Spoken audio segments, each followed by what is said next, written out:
In the vibrant pulse of Vietnam, amidst the bustling streets and timeless traditions, today marks a day of profound significance, Vietnamese Women's Day, October 20th. It is a deeply rooted custom, interwoven with the nation's fabric, established to venerate the pivotal role and invaluable contributions of women, the mothers, sisters, wives, and daughters, who form the bedrock of both family and society. On this special occasion, it is customary for women to be showered with fragrant blossoms, thoughtful gifts, and heartfelt wishes, tokens of appreciation for their enduring strength and grace. For Hung, a man whose professional life often demands sacrifice and relentless focus, this day holds a particular weight. His beloved wife, Lyhoaica, epitomizes the modern Vietnamese woman, diligent, resilient, and unwavering in her commitment, often sacrificing personal time for her work. Today, however, Hung has orchestrated a meticulously planned disruption to her routine. He has carefully arranged his schedule, making the journey home from a demanding assignment, driven by a singular purpose, to craft an unforgettable surprise for Lyhoaica. His mind is filled with anticipatory joy, confident that his efforts will be met with delight. He pictures her, already immersed in the rhythm of her workday, likely oblivious to the calendar, unaware of the tender surprise awaiting her. Her dedication to her work, while admirable, often means she overlooks such personal milestones. This makes his surprise all the more meaningful, a deliberate pause in the relentless march of daily responsibilities. The sun begins its slow ascent, casting a golden hue over Hung's humble abode.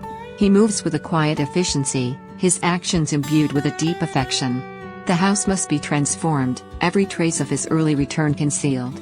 He meticulously stows away his belongings, ensures no hint of his presence will betray the carefully constructed illusion. The element of surprise, he knows, is paramount. He wonders about Lyhoaica, her morning routine, the tasks that have already claimed her attention. A fleeting thought crosses his mind: should he call her? A gentle nudge, perhaps, to remind her of the day? But he quickly dismisses the idea. The essence of the surprise lies in its unexpected arrival. Let her return home to an empty house, only to discover it brimming with a silent, loving preparation. While Hung orchestrates this domestic tableau, the larger narrative of Vietnam unfolds. Vietnamese Women's Day is not merely a celebration but a poignant reminder of the nation's journey, from centuries of matriarchal village structures to the fierce resistance movements where women played heroic roles, and now, to the modern economic landscape. Today, Vietnamese women are increasingly at the forefront of economic development, driving small businesses, innovating in tech, and holding significant positions across various sectors. Yet, the traditional expectations of family and domestic responsibility often remain, creating a dual burden that many, like Lyhoaica, navigate with quiet strength. Her intense focus on work, as Hung observes, isn't just a personal trait, it's a reflection of a national ethos, where hard work is revered, and individual success is often seen as contributing to collective progress, even if it comes at a personal cost. Hung envisions their day together, a shared meal, a journey to places of quiet beauty, and a poignant visit to Lyhoaica's mother. These are not grand gestures of opulence but intimate acts of connection, designed to reaffirm their bond and acknowledge the familial ties that ground them. As he waits, a small, everyday task momentarily pulls him back to the practicalities of life. He inspects a basket of persimmons, their smooth, vibrant skins promising sweetness. This persimmon, he muses, it must be soaked at least one night before it can be eaten. If not, it's very astringent. It's a simple observation, yet it carries a subtle resonance, a metaphor for things that require patience, preparation, and careful handling before their true essence can be appreciated. He makes a mental note: instruct the buyer carefully about the soaking process, lest they deem the fruit inferior. Even in such minor transactions, reputation and quality are paramount, reflecting a broader societal expectation of integrity. The tranquility of Hung's morning preparations is abruptly shattered. A visitor arrives, unannounced, disrupting the carefully planned serenity. It is Du's older sister, her face etched with a gravity that immediately signals trouble. "Hello, sister," Hung greets her, the warmth in his voice quickly fading as he discerns her distress. "Are you Du's older sister?" he asks, confirming her identity. "Yes, she is." Lyhoaica, of course, is not home, deep in the throes of her workday. Hung, ever the gracious host, invites her in, offering water, a small gesture of comfort in the face of her evident turmoil. The sister, clearly shaken, struggles to articulate her predicament. Her initial intention was to speak with Lyhoaica, but encountering Hung, with his past in the police force, presents an unexpected opportunity. Luckily, she begins, a tremor in her voice, "I have to tell my story to the police." Her words hang heavy in the air, hinting at a crisis far removed from the festive spirit of Vietnamese Women's Day. Hung, his instincts honed by years of law enforcement, listens intently. He notices her disjointed phrasing, her visible anxiety. He asks about Lyhoaica's whereabouts, gently probing, his concern for his wife intertwining with a growing apprehension about the sister's urgent plea. He reiterates the significance of the day, subtly questioning Lyhoaica's absence, a reflection of his enduring belief in the importance of personal moments.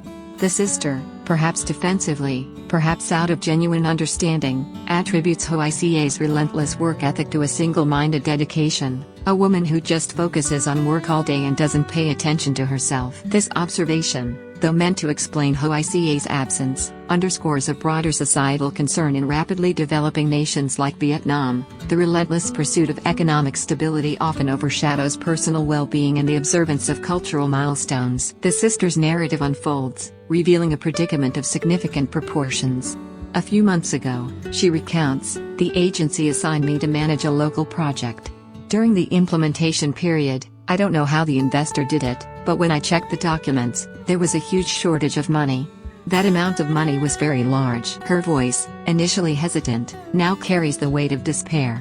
The missing sum, she reveals, is several hundred million Vietnamese dong, a staggering amount that far exceeds her means to compensate.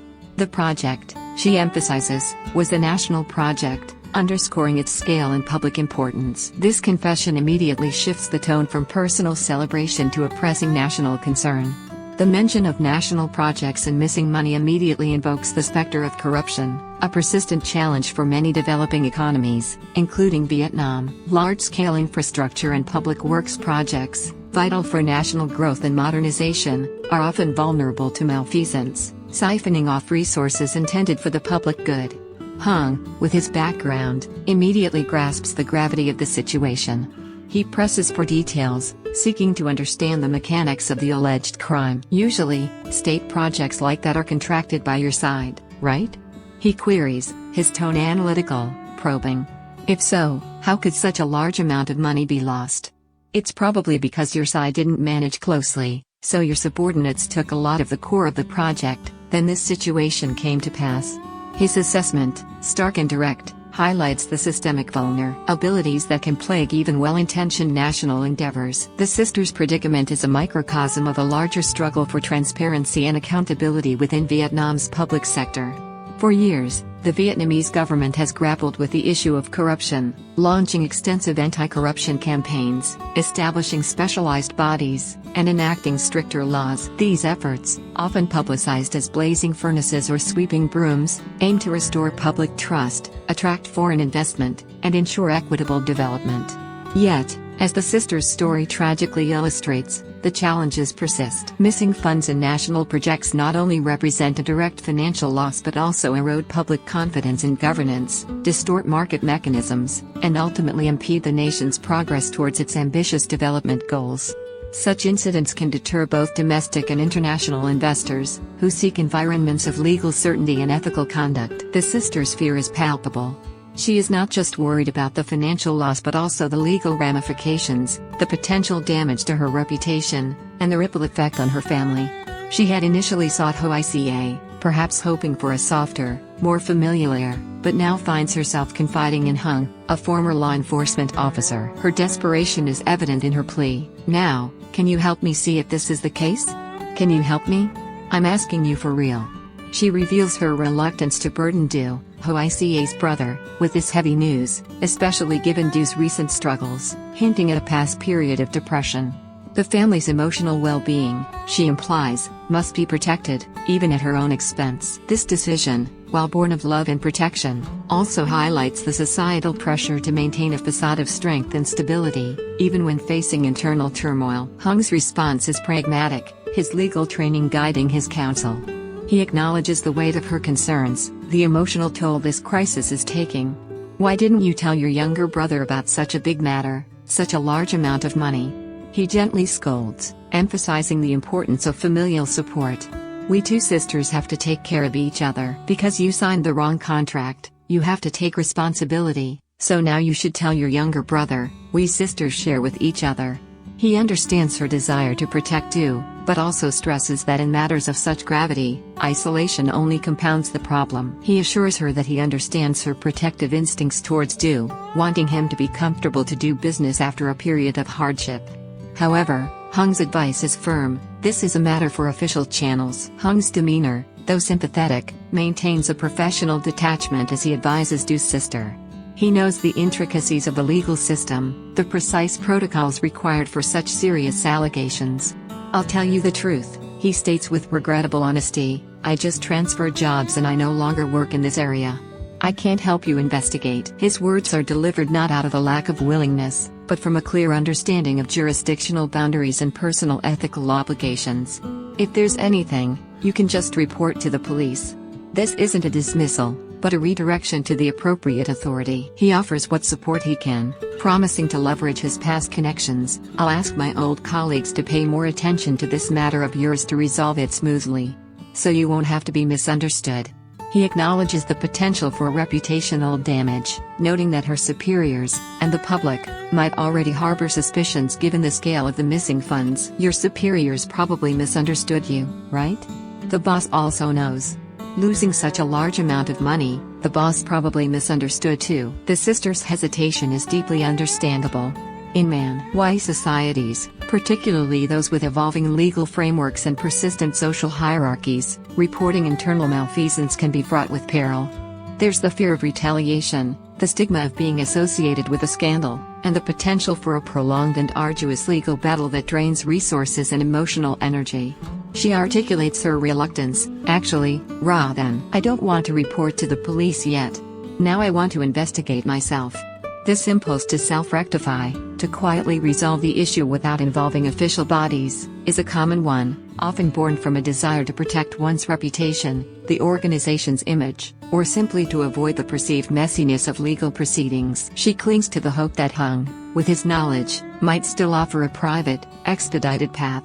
I also know you, so I ask you to help me if you still work here. Then you help me investigate first to see if it can be resolved by taking it to the police or not.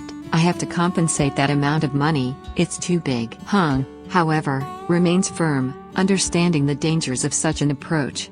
Sister, just listen to me and report it to the police. Now, if there's a loss like that, we have to ask the police to get involved.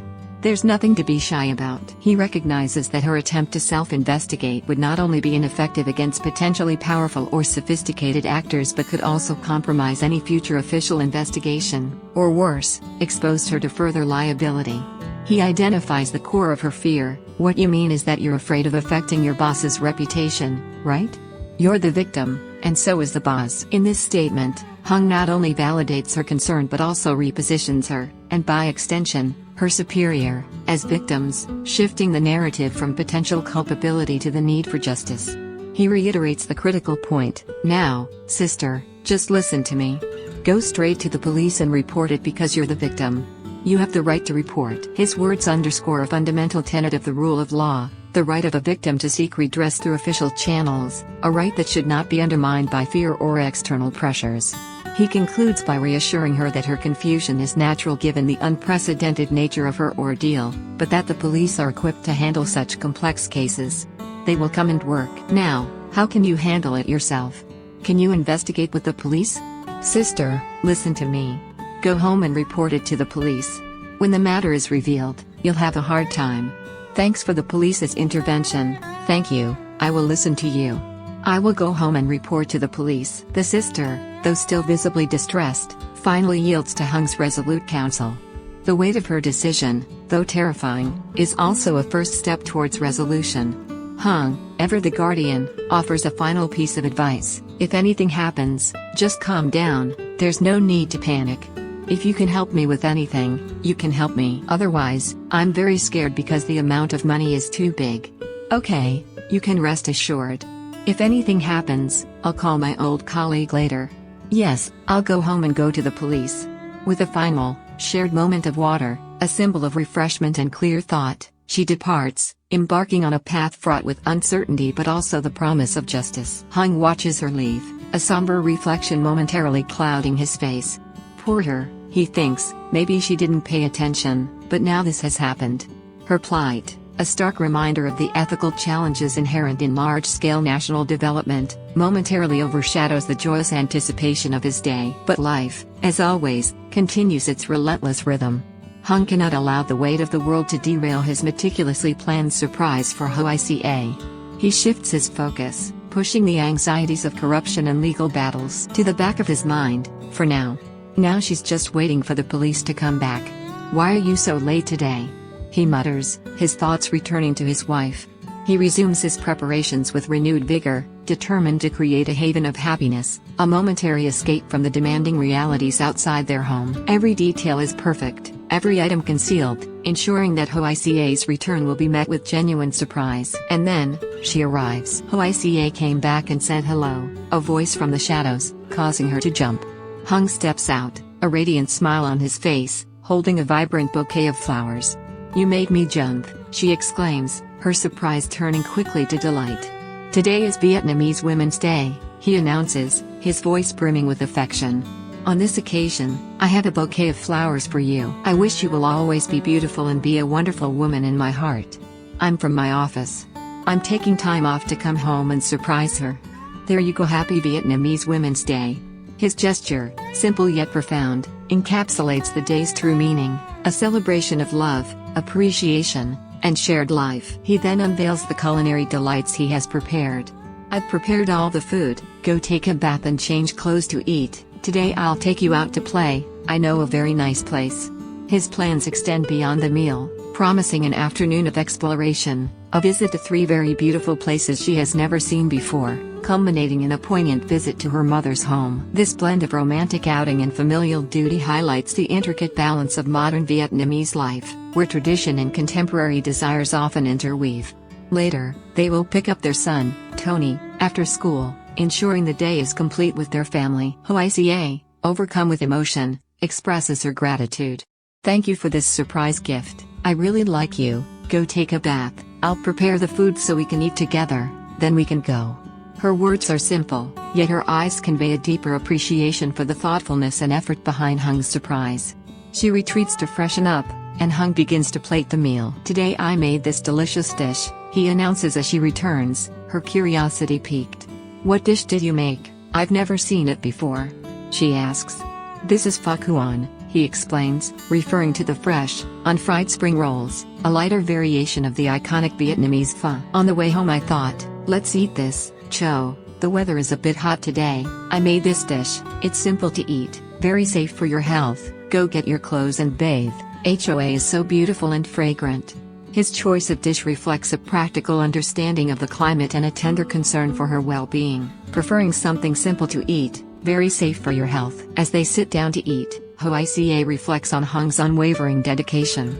He's so thoughtful. He went to work but didn't mind the long distance and came back to congratulate me on Vietnamese Women's Day. He's such a thoughtful person. Her words, unspoken, acknowledge the sacrifices he makes, the emotional labor he invests in their relationship. The lyphucan, a vibrant assembly of fresh herbs, rice noodles, and succulent shrimp, becomes more than just a meal, it's a testament to Hung's care. He meticulously rolls one for her, urging her to try it.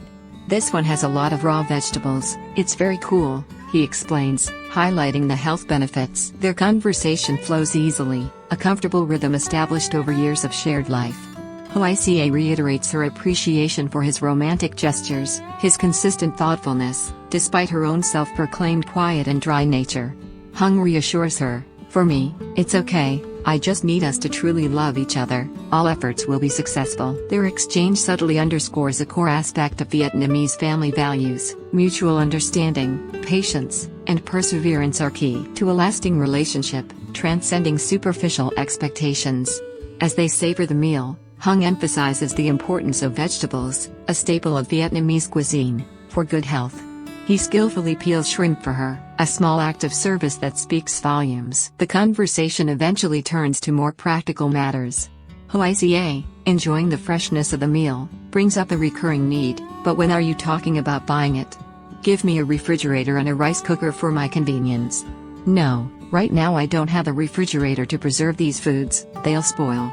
When you get your salary, buy one. Give me a refrigerator, okay, so we can use it. For convenience in the summer, we can also put water in it to drink. To keep it cool, without a refrigerator, food can't be preserved and won't taste good anymore." Her request for a refrigerator is not merely about convenience, it speaks to the evolving aspirations of Vietnamese households. As the nation's economy grows, so do the living standards and expectations of its citizens. Basic appliances like refrigerators, once luxuries, are now seen as necessities, enabling better food preservation, improved hygiene, and a more comfortable lifestyle. This seemingly mundane request is a quiet indicator of Vietnam's broader economic progress, where rising incomes allow families to invest in household amenities that enhance their quality of life, connecting their personal prosperity to the nation's development trajectory. As they finish their meal, the day stretching out before them, filled with promises of beautiful places, familial connections, and shared moments, the subtle complexities of life remain. The shadow of the sisters' predicament lingers, a reminder that personal joys often exist alongside larger societal challenges. Yet, in the quiet intimacy of their home, surrounded by the simple pleasures of food and companionship, Hung and Lyhoaica find a refuge, a testament to the enduring strength of love and family in a rapidly changing world.